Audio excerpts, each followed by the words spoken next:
సంఖ్యాకాండము 31వ అధ్యాయం.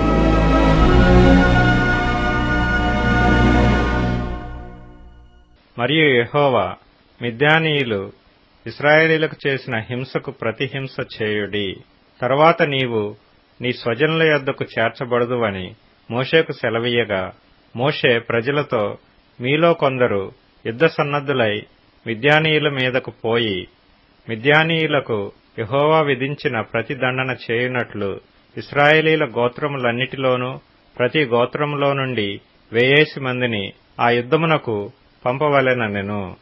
అట్లు గోత్రమొక్కంటికి 1000 మంది చొప్పున ఇశ్రాయేలీయుల సేనలలో నుండి 12,000 యుద్ధ వీరులు ఏర్పరచబడగా, మోషే వారిని అనగా ప్రతి గోత్రము నుండి 1000 మందిని యాజకుడగు ఎలియాజరు కుమారుడైన ఫీనెహాసును పంపెను.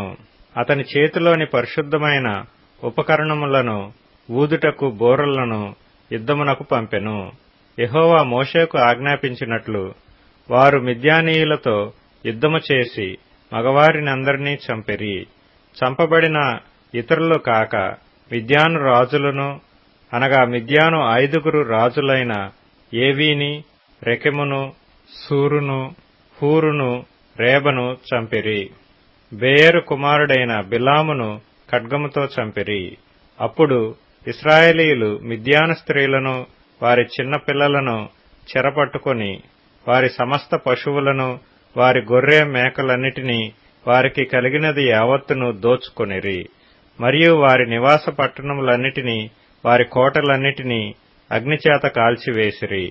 వారు మనుషులనేమి పశువులనేమి సమస్తమైన కొల్ల సొమ్మును మిద్యానీయుల ఆస్తిని యావత్తును తీసుకొనిరి.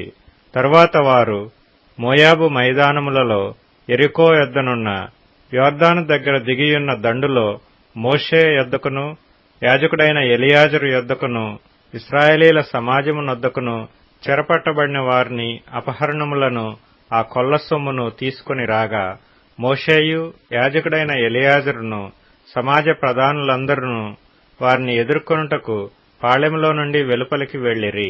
అప్పుడు మోషే యుద్ధశాలలో నుండి వచ్చిన సహస్రాధిపతులను శతాధిపతులనగు సేనానాయకుల మీద కోపపడెను.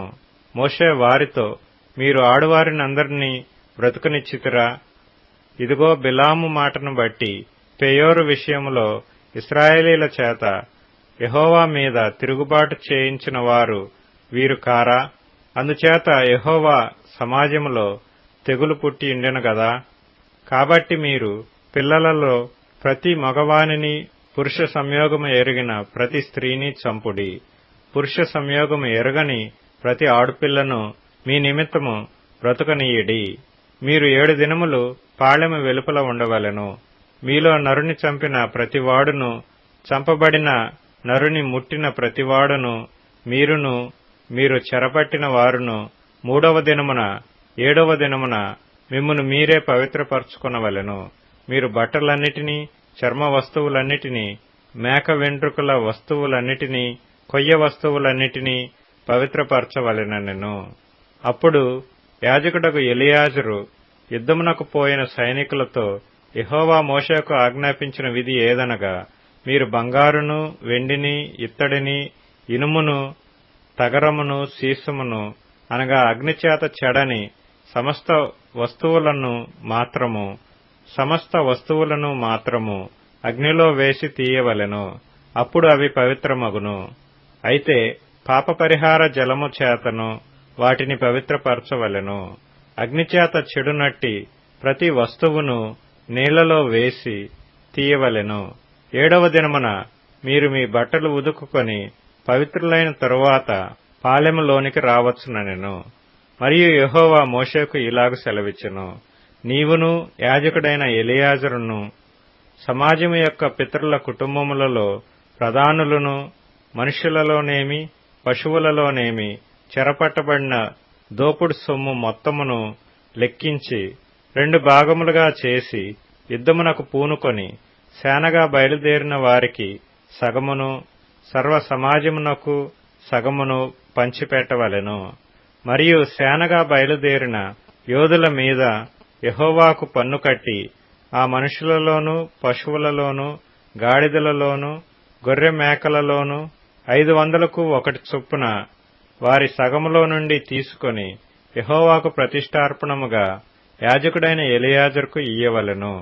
మనుషులలోను పశువులలోను గాడిదలలోను గొర్రె మేకలలోను సమస్త విధముల జంతువులలోను 50ంటికి ఒకటి చొప్పున ఇశ్రాయేలీయులు సగములో నుండి తీసుకొని యెహోవా మందిరమును కాపాడు లేవీయులకు ఇయ్యవలెను.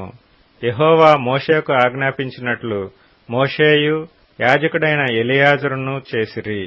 ఆ దోపుడు సొమ్ము అనగా ఆ సైనికులు కొల్లబెట్టిన సొమ్ములో మిగిలినది 6,75,000 గొర్రె మేకలను, 72,000 పశువులను, 61,000 గాడిదలను, 32,000 మంది పురుష సంయోగమెరుగని స్త్రీలను, అందులో అరవంతు అనగా సైన్యముగా పోయిన వారి వంతు గొర్రె మేకల లెక్క ఎంతనగా 3,37,500.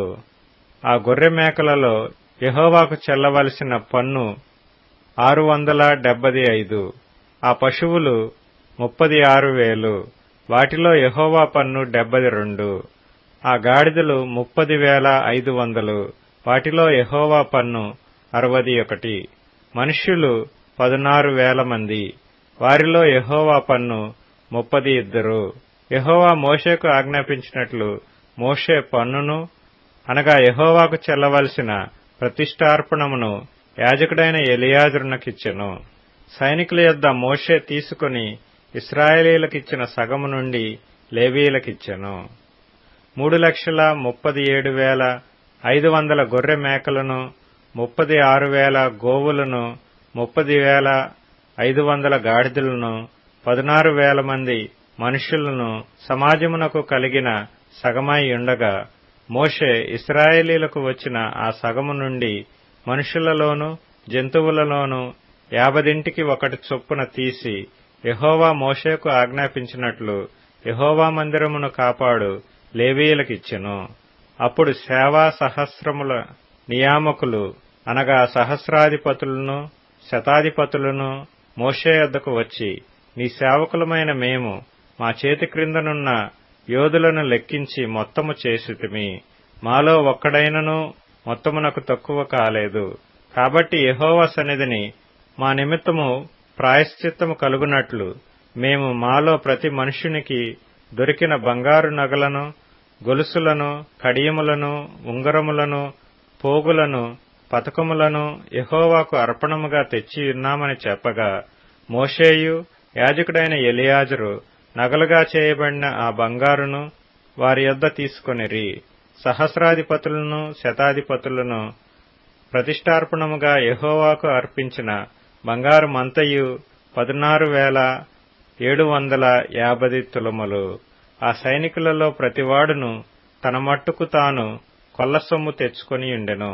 అప్పుడు మోషేయు యాజకుడైన ఎలియాజరును సహస్రాధిపతుల యొద్ద నుండియు శతాధిపతుల యొద్ద నుండియు ఆ బంగారును తీసుకొని యెహోవా సన్నిధిని ఇశ్రాయేలీయులకు జ్ఞాపకార్థముగా ప్రత్యక్షపు గుడారమున ఉంచిరి.